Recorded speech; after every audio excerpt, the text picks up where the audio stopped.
সাজিয়ে দেখো খাবার কী রান্না করেছি দেখাচ্ছি। ভাত আমি বেড়ে নিয়েছি, এটাও আজকে আলু সেদ্ধ মেখেছি, ওই শুকনো লঙ্কা তেল দিয়ে ভেজে আলু সেদ্ধ মেখেছি।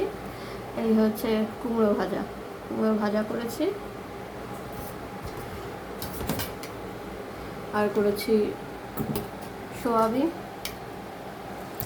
সোয়াবিনের ঝোল, আলু দিয়ে সোয়াবিন দিয়ে।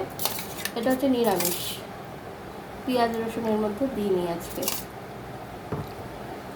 ঝোল করেছি। আর এই হচ্ছে ডিম সেদ্ধ।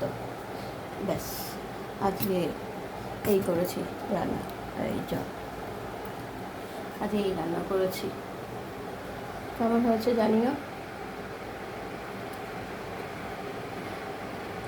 ভালো লাগলে লাইক কমেন্ট শেয়ার করো।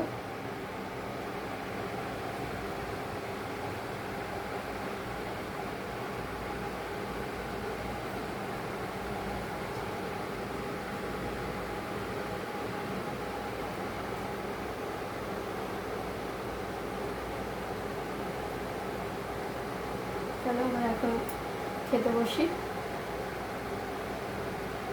আবার পরে দেখা হবে তোমাদের সাথে নতুন খাবার নিয়ে।